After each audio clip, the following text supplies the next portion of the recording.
The cover of the book is actually me and my mother dancing at my wedding. And I always say, besides having our three children, that was one of my favorite days in my life, like honestly, because it was just in those few moments of me and my mother and I dancing, the whole world froze. We laughed and talked and joked, and we were both so happy. And Parkinson's disease didn't exist at that moment. And even talking about the other day, I was kind of falling apart. I'm 6'2", 200 pounds, well, unfortunately, and it's tough to still talk about. Hello, and welcome to Grief, Gratitude, and the Gray in Between podcast. This podcast is about exploring the grief that occurs at different times in our lives, in which we have had major changes and transitions that literally shake us to the core and make us experience grief. I created this podcast for people to feel a little less hopeless and alone in their own grief process as they hear the stories of others who have had similar journeys. I'm Kendra Rinaldi, your host. Now, let's dive right into today's episode. Today, I am chatting with Dr. George Ackerman, also known as Sharon's son. He is from Brooklyn, New York, and now residing in Florida. Today, our conversation will be mainly about the roles as caregiver of someone with a terminal illness. In his case, his mom, who died of Parkinson's. So welcome, George. Thank you for your time and your audience. It means the world to me and my family, and really was excited to talk to you because a lot of your show concentrates on an area I think we need a lot more in the world of, and that's unfortunately in my book, the chapter is called The Aftermath, and that's where I am today, even though I'm advocating in memory of my mother for Parkinson's awareness and hope for a cure. I still, unfortunately, miss her each and every day. So again, I'm really honored to be with you today. Thank you. Yes, the aftermath of grief, that part of sometimes people think grief is just in that moment of when you go to the funeral and so forth. But here we are 4 years later after your mom died, and there's still, of course, a lot of grief that still shows up because grief, it doesn't necessarily end depending on what we're grieving for. It just transforms through time. So let's chat about you. Tell us about your upbringing and your role as a child of your mom, Sharon, and your family dynamics a bit, please. Yeah, thank you. My mother is my best friend. So part of when she passed, part of her I feel, passed me and myself. My mother was very selfless, encouraging, and very reliable. She was always there. The first person I called for the good, the bad, and the ugly, and she would never fail me. She was always like literally right there anytime I need anything. And I always thought of her as like a mentor. She was raised herself in a lower kind of class, didn't have a lot of money, and they struggled throughout their life and kept fighting to just give their own family, opportunities. And we were from originally Brooklyn, New York. And she was a single mother, raised me and my brother, and I don't think I would be the man I am today or even the advocate if it wasn't for my mother, because she sacrificed so much so I could be, again, achieve success today.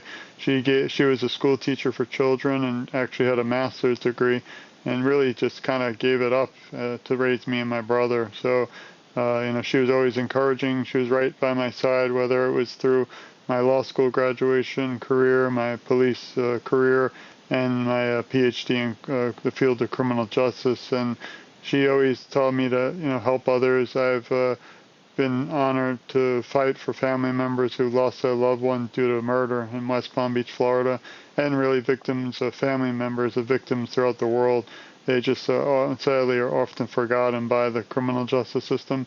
And that kind of correlates to what I do today in advocating for the Parkinson's community, because unfortunately I feel, and you can see the statistics, that they're forgotten by even the government, politics, and legislature. Thankfully, as we're speaking live, last December was the first bill in U.S. history to pass the House of Representatives. That was called the National Plan to End Parkinson's Disease. So as we're speaking, it's an honor to say that we're literally going through history And I'm hoping next year or the year after, the first legislation will be signed into law to help aid individuals diagnosed and caregivers, and for the future to diagnose people properly early and give people the ability to kind of reduce the symptoms, not cure it yet, but at least reduce them. The support that is needed when people are going through an illness like this that completely shifts the life, not only of the individual that is going through it, but the families, because a lot of times the families become the caregivers, which was the case in your case.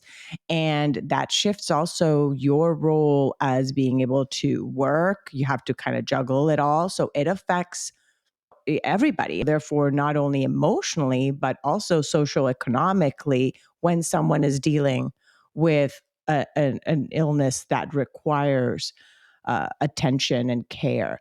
So tell us about before we dive more into that, about your family, your wife, your nucleus, and then I'll ask more regarding your mother. So I want to know more about you, George. Thanks. Yeah, I mean, a lot of time, unfortunately, on these shows, I don't get to talk about me, so because it's all about my mother. But I'm glad we have an opportunity. That's why I wrote my book. It's just a journey of my experiences in memory of my mother from Parkinson's Say the disease. title. Sure, it's called a son's journey from Parkinson's disease caregiver to advocate in memory of my mother Sharon.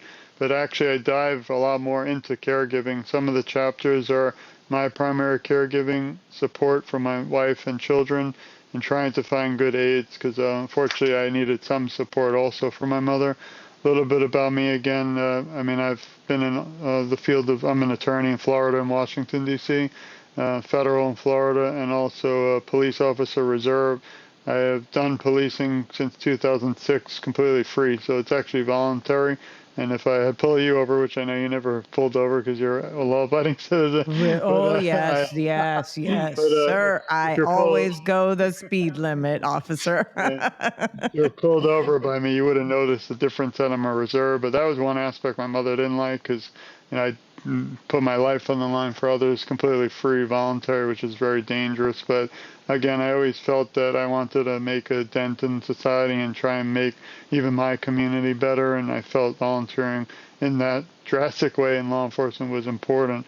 And then I fell in love with education, and I'm a professor now, but I really lived through my students. And ironically, I received an email today from a school in Texas, Texas A&M, and a student has actually asked me to do the honor of putting the hood on them for their graduation, which is unfortunately I'm in Florida, so I can't make it. And I'm having my own back surgery next month, so I have things, but it's that's the reason I love doing that. We look, I'm inspired every day by the students and by individuals, unfortunately, still fighting for Parkinson. So a lot of my life, in my opinion, might sound spread out, but it all does come back together. And there's a reason. Again, my heart and soul and passion is in advocacy today, fighting for people who I've now become like family, who are still diagnosed and showing the signs and struggling, and for their families. I don't want anyone to ever go through what we did. And I think by meeting you and reaching out to your audience and advocating and reaching people who do not have Parkinson's and people who are not caregivers is very important if we're ever going to end this disease. Mm-hmm. Thank you for sharing about your background and your career and what you do and what you're passionate about and your advocacy. If you don't mind also sharing about you were mentioning that your wife has Cuban background. You and your wife have done podcasts as well on your website, TogetherForSharon. So tell us about your wife and how it is that you guys now also use that platform of interviewing people as well as sharing for your own even grief process as a way of mourning and at the same time of awareness and also honoring your mom. I really feel even talking to you today helps me grieve because it's just nice to be able to share her memory. And now, even if we reach one person out there now is aware of not just my mother, but Parkinson's, we've changed the world for the better. Some of the important things is my wife, luckily, when the day, it's even in the book, the day my wife and my mother met, they fell in love too, and they were best friends. So that was incredible because during some of the toughest times my mother had, the last 4 years, her health deteriorated drastically. She at times was ashamed to even go outside because she got so skinny. But my wife went above and beyond and tried to bring in a manicure person, a pedicure, a hair person. And some days it was too tough because she was sick. But, just for those small moments, we wanted my mother to feel like a person again. And I always say Parkinson's disease doesn't define you, but unfortunately it can, harm you. But we have to always keep the good memories. Another thing is the cover of the book is actually me and my mother dancing at my wedding. And I always say, besides having our 3 children, that was one of my favorite days in my life, like honestly, because it was just in those few moments of me and my mother and I dancing, the whole world froze. We laughed and talked and joked, and we were both so happy. And Parkinson's disease didn't exist at that moment. And even talking about the other day, I was kind of falling apart. I'm 6'2", 200 pounds, law enforcement, and it's tough to still talk about because that picture, I can't have that again. So that's why, again, I think I even need a show like about grief. I think I'd just rather do it with someone like you because it's more interesting. But I think grief is something that unfortunately a lot of people don't want to talk about. Someone said we have a beginning, middle, and end of life, but no one ever wants to talk about the end.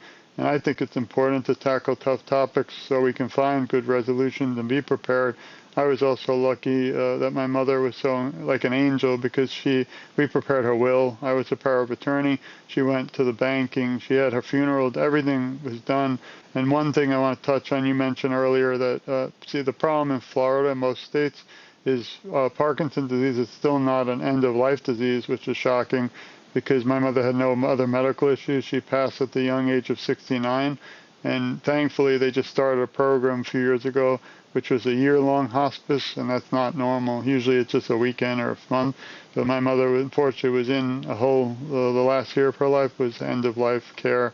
And that was a, constant struggle. And it wasn't just Parkinson's. At the end, she had late-onset dementia, which brought hallucinations and delusions. And back to my wife, I don't think I would have made it through the process or even today without her and my children, because even though some days we didn't see each other because I was helping my mother, I knew that everything at home was still okay and she would have my support.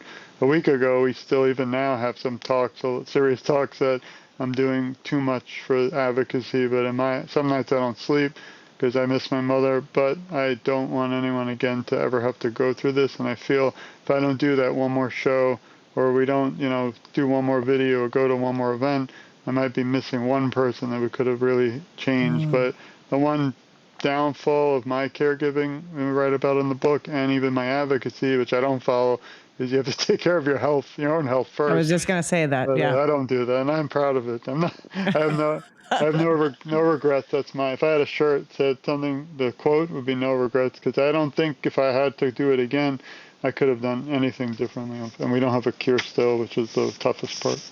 Mm-hmm. Yeah, it's hard to know like when to have like this balance as well. And as your wife was mentioning of the how much do you do towards advocacy and at the same time still having that time with your children, with your wife, and all of those things. It's hard when you have this mission, and especially when you know that you're doing it not just for yourself, really you're doing it for others, of helping and impacting others. You mentioned something in the conversation right now regarding being able to express and your grief, and the part of you being in the role that you are as an officer, this macho maybe mentality or viewpoint we may have of an individual. How has vulnerability played a part for you now as you've grieved and while you were actually as a caregiver?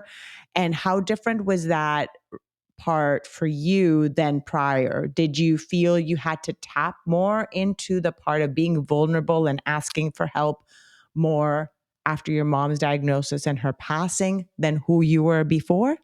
I was shocked when I was asked a few weeks ago. It was a year process, but to ask me to speak at a summit, and I was shocked because the topic was male caregivers, and in my brain I didn't even realize that there's not really many male caregivers speaking out. And I'm like, I consider myself a mama's boy. I loved it. My mother, again, was my best friend, always will be. And I was proud of that. So vulnerability, I think, is important. I don't mind. I'm very honest. If you see, somehow I'm on every social media. I just put a video right before we met thanking you, actually, about, being able to speak about grief. And some days the videos are sad, some days they're happy. So I'm very honest, and I don't want to hide anything. I even say 100 times that if you go to TogetherForSharon.com, our website, we do not accept money. We don't want anything, literally, which is so crazy today in 2024. I have to tell people that, but we literally just want people to know they're never alone. Like, that's literally my only message, that you might be alone physically and fighting, but there's someone like me out there who sends their love and support. So the vulnerability to me, again, is very important. I don't think I had time to think about all that during caregiving, because I was thrown into it. I never knew I was going to be a caregiver, and you can't plan for it even if you took a course. Unfortunately, my mother had Parkinson's for 15 years. She was able to live a regular, independent life. She had like stiffness in her left arm, so she had some trouble, but I think a part of it was didn't want to burden the family. So I heard the word Parkinson, but I didn't know what it was until the last 4 years when she went to a special trial at a university. And again, I don't blame the school or the doctors, I blame the disease, but she came home that night, and I don't know if they drastically changed her medicines, but I had a call from my father in New York to rush over to my mother's house at 4 a.m., and I found her moving her furniture out of her house, and she told me she was in fear that Nazis were inside and they were going to harm her. So that's the night I discovered about, possibly dementia, hallucinations and delusions, and I knew I had to do something more, and I was going to have a big job at hand. And it wasn't even Parkinson's, it was even that we didn't have end of life type laws in Florida. I tried everything. We even tried licensed medical marijuana, which was a disaster because the distilleries don't speak to the doctors. Plus, I'm a cop, so I didn't want to do any of that. But I didn't want my mother in pain. But again, anyway, we tried everything, and so I still think I'm vulnerable today. But I think you have to be, because you can't be honest. And like I said before we met, I don't have scripts, even like you don't. We just talk because everything's really from the heart. And there's no intent, because I don't want anything in return except a cure for Parkinson's. Mm. What would that mean for you? Do you feel that by you being an advocate and finding a cure, is that part of your mourning process? Do you feel that that goal and that drive to get to that resolve is something that's going to help your mourning process and your grief? I think it will for knowing the other people out there. It won't help, obviously, because it's too late for my mother, but I think I do want to stop all this eventually, and it's not, like, I'd love to keep my mother's name, obviously, memory alive. Something I just started my website. I don't have Parkinson's.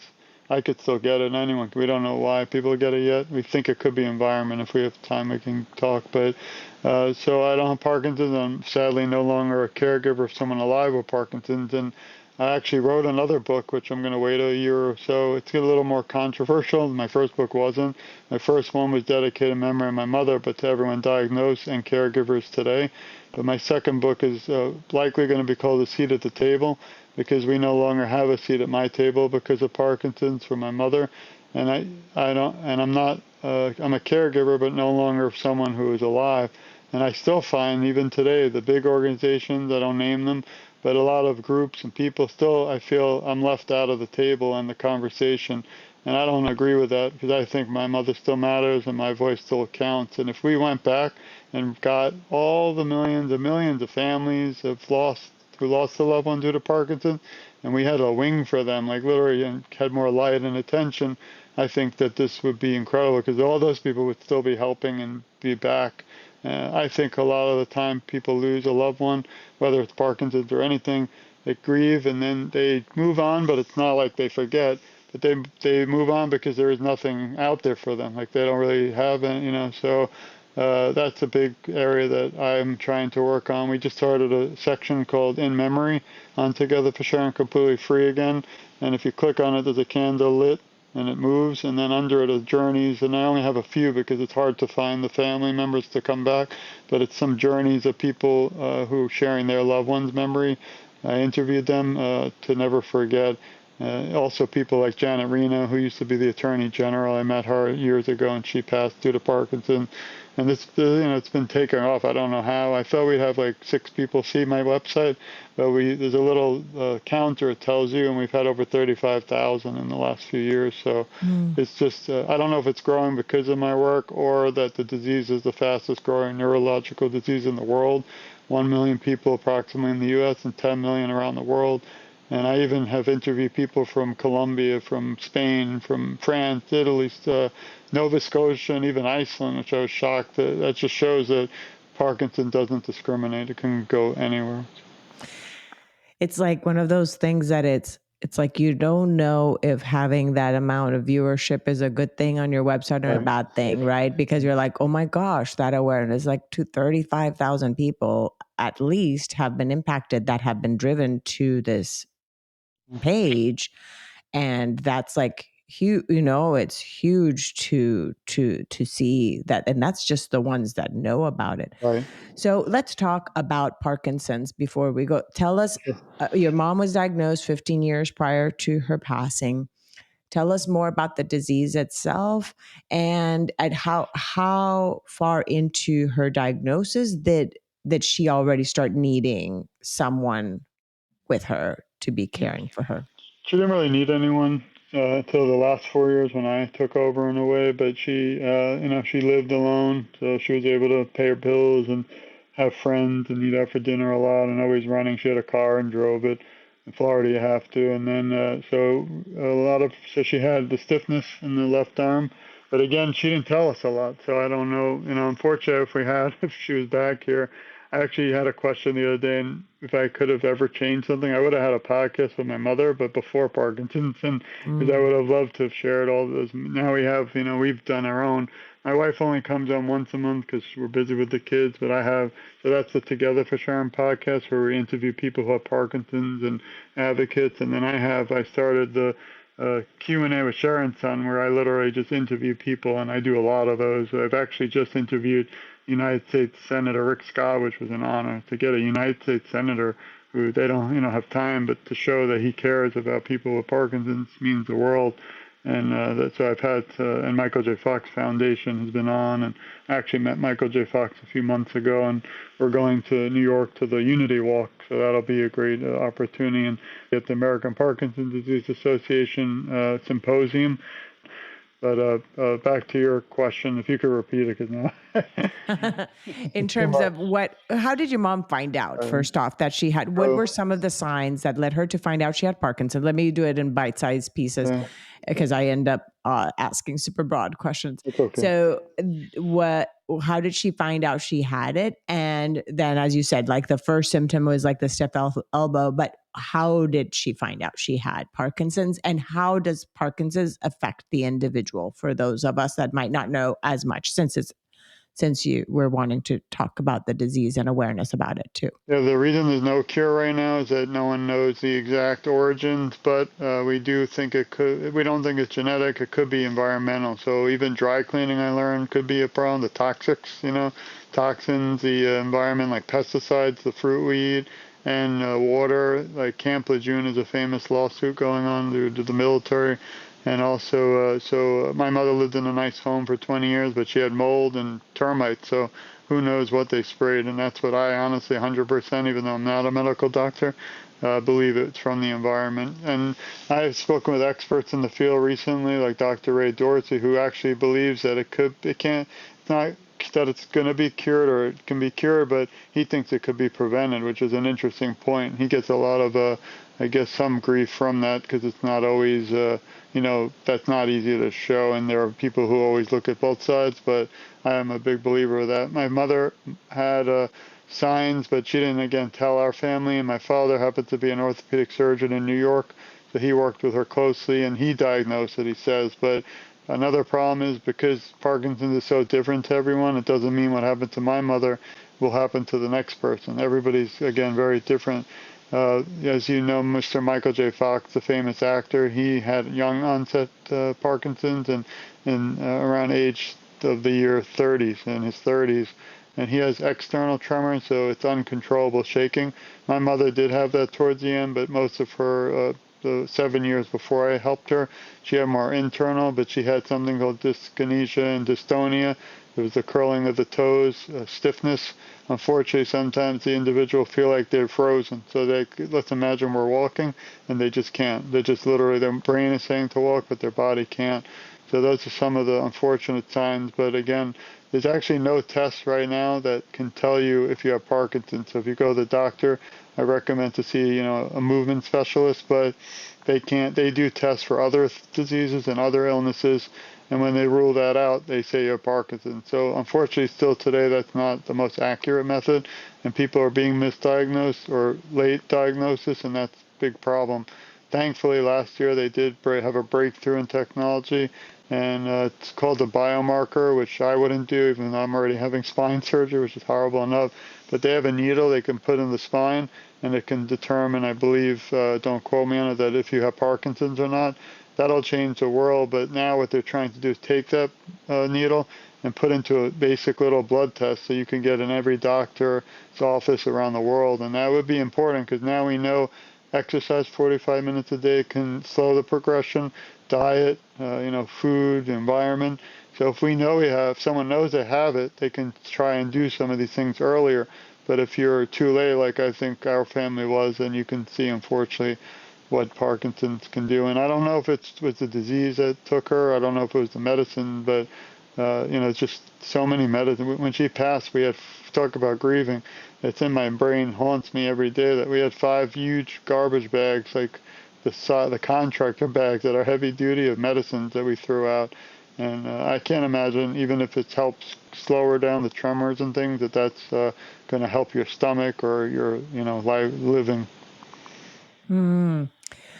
Yeah, no, what you mentioned several people and people that have been advocates. You mentioned Michael J. Fox and how early on, his tremors started and how he hid it for so long, right? I watched his biography, the movie Still, right? Was it on Apple? I forget which That was a beautiful movie. was it on Yeah, Apple? I it was. forget, an Apple, I right? recommend everyone.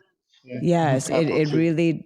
it really does help to have that perspective because it creates an empathy also when we know that regarding our health and how we take care of ourselves. Not only would it help to know if maybe we have a a prognosis of something that may come, but just the fact of just being advocates for our health, working out, like you said, taking care of our body, regardless of whether we have something genetically maybe predisposed, is so Right. important. So important. I tell my children, I was talking, they're teenagers, but how old are yours? What ages are your children? Your 3 kids?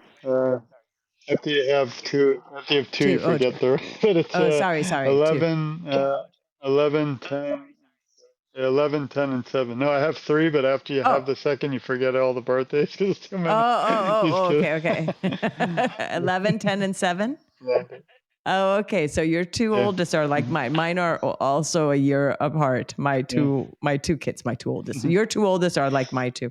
The I was talking about the Yeah. compound effect, in just even investments, right? Like the compound effect that it has Right. when you invest and compound interest and all that. And I was sharing about a book that I was listening regarding the compound effect and even just the part of health, how the little choices that we make, yeah, may not show up in a year, but how it could show up, 10 years from now, the choices we're making now towards our health.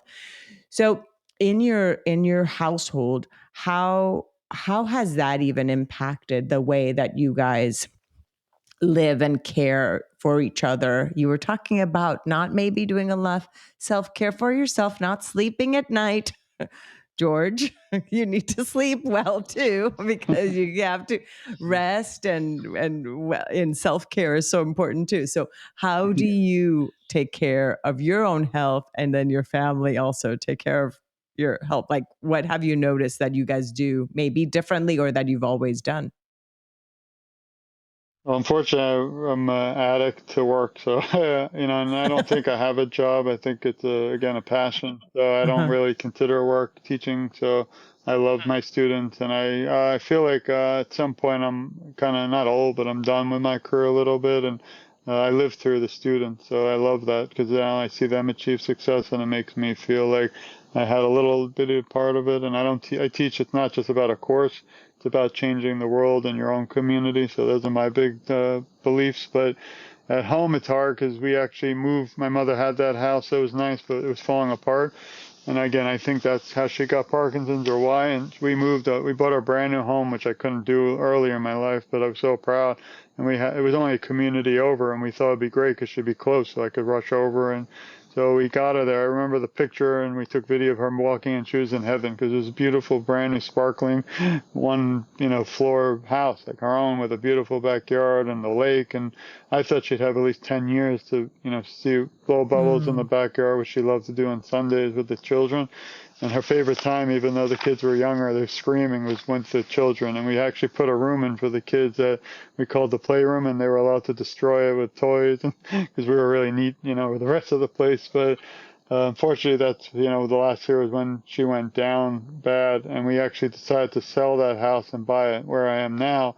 This house is like a bigger one, but it had a room, and it was supposed to be my mother's room. So even saying this is not easy, and that's why I'm here for the grief part of the show. But every day I walk by that room, I think of my mother, and I wish she, had that chance to be with us. But then it's like having two people on my shoulder, and the one is saying, you won't, selfishly you want her here. The other one saying that she was going through like literal hell with the pain and the Mm. suffering. And I don't even know, there were some points in the book, if you, the viewer looks or read, I kept a journal the last year of her life, and that was how I coped a little bit with it. I never shared it with anyone, and I took video and pictures. I won't share those because I don't want her to be remembered like that. But the journal helped me, and I'm not a journaling person, but I wrote literally the date and a few words every day for the last year of how I felt in the hell, the good, the bad, and the tougher times.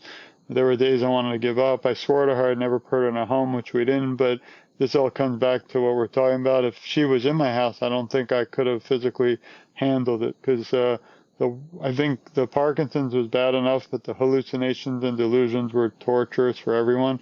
I didn't know. I'm not trained for that. I don't think anyone is, even the doctors and nurses who came. But she thought, so we had to hire people. I guess you call them aides. They weren't really caregivers. They didn't even know what Parkinson's was. But I needed someone to make sure she didn't fall. Because I knew if she fell, that would have been the end of everything. And so for like 4 years, we had to struggle. And I spent $12,000 a month just to find people to watch her 24/7 because she didn't sleep. Her stomach was destroyed from all this medicine.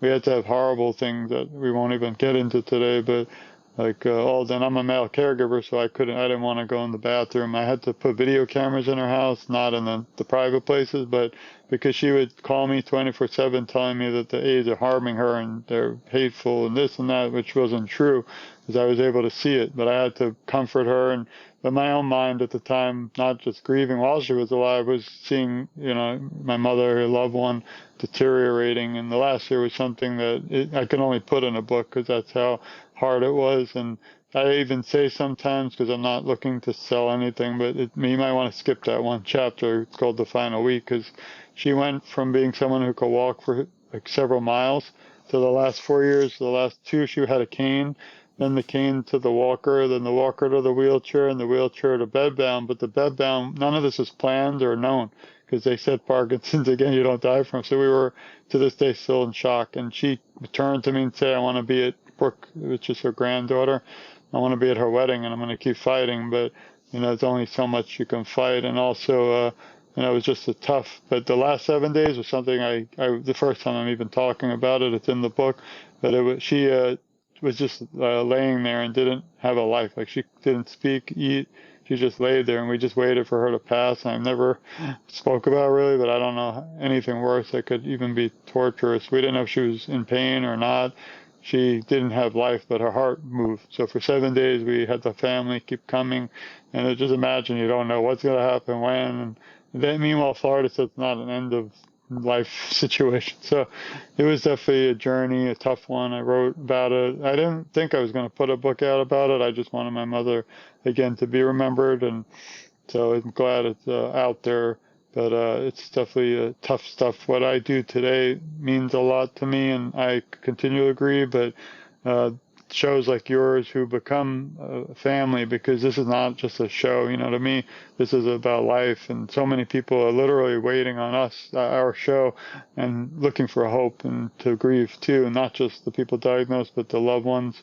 And again, I don't have Parkinson's. I'm not currently a caregiver, so I felt alone still, even after 3 years, because again, there's not really much out. I went to one group, but it was for people with Parkinson's. I didn't fit in. And then I went to a group of people caregiving alive, and I'm like, I can't tell them these stories that we're talking about because they don't want to hear it. The good thing is I have ability, because I speak a lot, to just talk about the good stuff, but they don't even sometimes offer that to me, a lot of these bigger things, organizations. So it's just sad. So I decided to, make my own way, my own outlet, and our website has become almost like a TV channel now. And I've interviewed 600 people around the world. It's all up there for free. I've had people write me. This is what how helps me grieve. But I've had people write me and say, I spent 10 hours on your site reading, interviews, and I want to thank you. And I told them, that's great, but don't spend 10 hours. But they love them because they feel they're not alone. And Mm. then the last thing is I was approached by a group in Canada, and it's called PSP Awareness, and we had it yesterday. Once a month for completely free, we have a support group for people like me now. And it's amazing. It's for anyone who lost a loved one due to any disease, and can sign up. If you go to TogetherForSharon, click about, you'll see support group. And everything's free, not recorded, confidential. But yesterday we actually had one, and 4 people joined. We don't want a huge group because you can't get to talk, but one gentleman he lost his mother due to Parkinson's, and second he said that, like, my heart stopped, and said I can help him, at least tell him he's not alone. So that's what helps me today. You touched on a lot of things in sharing that, and the part of one of them is the aspect of community while you're grieving, and the importance of that. And if you can't find community, in your case, you went ahead and created you created a space and community because you couldn't find a place that you fit in. So that is huge.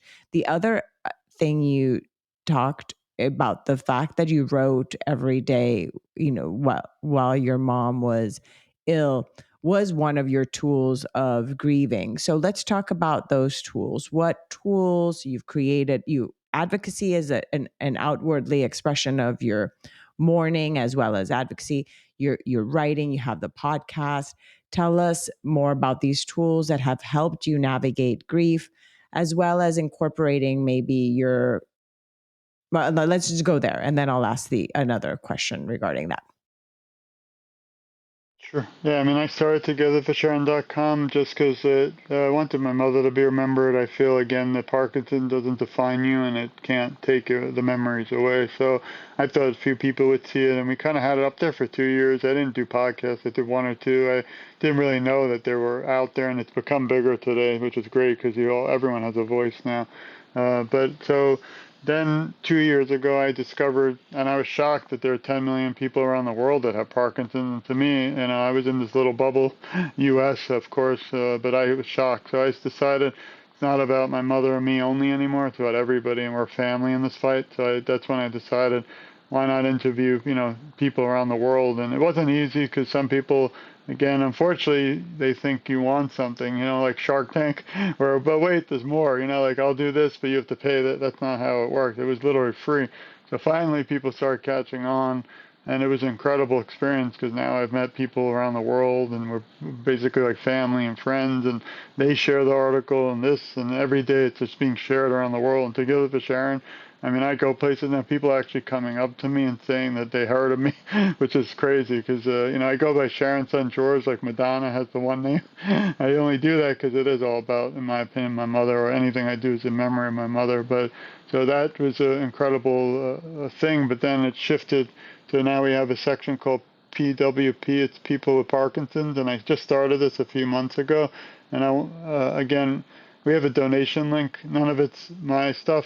It's actually a link that was created by different organizations in memory of my mother. So if somebody wanted to donate to the cause, they would go to my website, click donation. They have choices of different organizations, and let's say you click on Michael J. Fox, you can donate even $1, and it goes to them. So I have nothing to do with it, but they'll know it's in memory of my mother. But so I love what they all do, all the organizations. But I still feel sometimes the little guy and girl don't get anything from that. They're trying to help the world, which is good.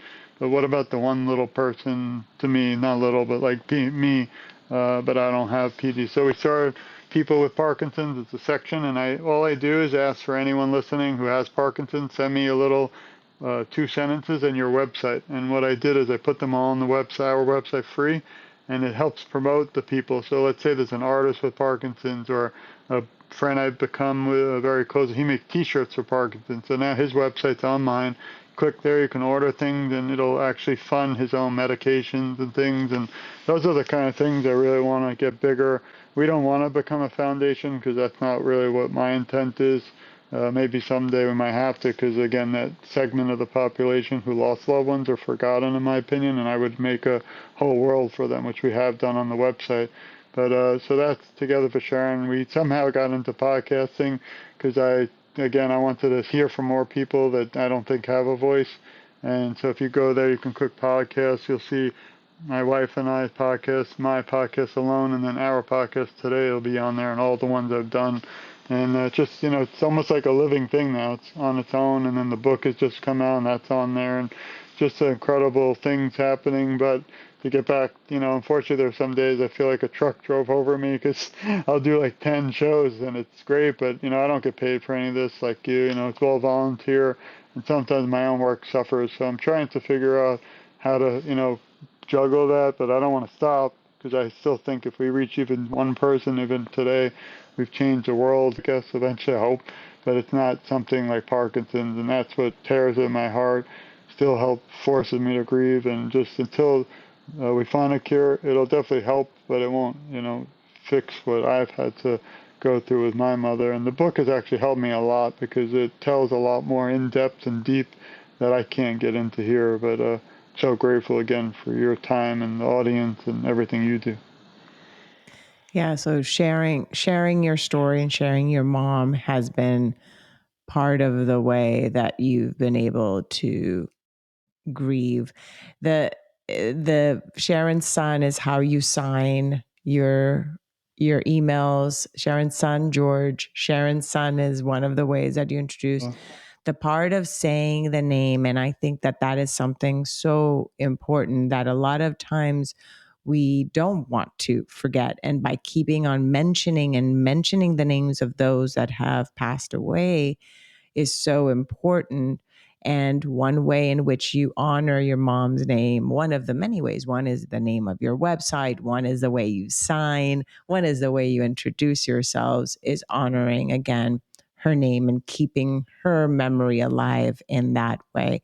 So thank you for that, and for keeping her light and her legacy, because you're her legacy, your kids are her legacy as well, but then just even what you're doing for others and in her honor is also her legacy. So thank you for all that you do in that arena.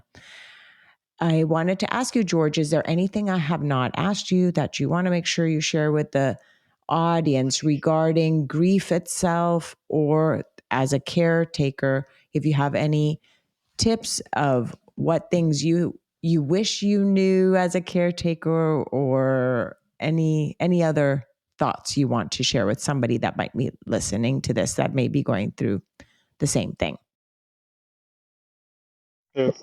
First, I want to thank you and your audience for the time today. It means the world to me and my family, and I think we need more talks like this about grief because I don't think there's enough. Obviously, you can't see it on the screen, but this is the tulip. If everyone wants to go online, it's just a tulip. It's red at the top and green, and actually, if you look at it online, it's the words PD, which is Parkinson's disease, and I wear this like literally 24/7, and I just want to. I don't want us to have to fight, and I don't want us to have to keep doing all this. I think if we had more awareness, we would already have a cure. We would end this disease, and so many families wouldn't have a seat missing at the table.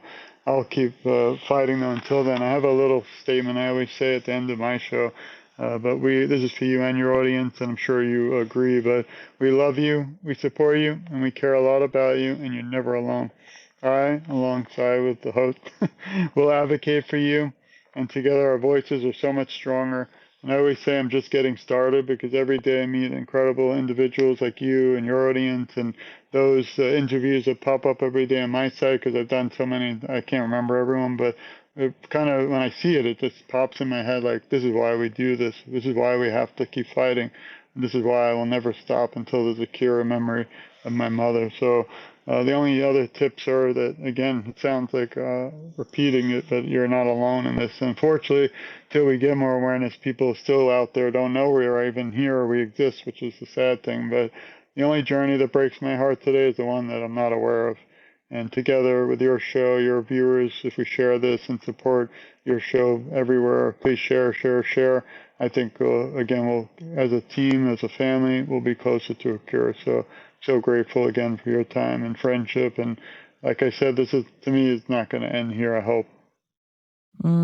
Thank you, George. And yes, it is a matter of awareness. And maybe somebody listening to this, you may not be someone living with Parkinson's or know someone of Parkinson's, but if you share this on social media or any of this, that you've listened to this podcast or about this topic, there will be someone out there. As you said, there's 10 million people in the world as of now that are diagnosed with Parkinson's. And if you've interviewed 600 people on your podcast, talk to that in itself is huge. So please share, because someone else may need this type of community, and going to TogetherForSharon.com, and we will put the links below. And on that website, you'll be able to see all the links for your podcast as well as your book, and how to be able to purchase it as well, and how you're able to donate to some organizations that support the research for Parkinson's disease. So thank you, George. Again, this was George Ackerman. I am grateful for you being here. Sharon's son, George. Thank you.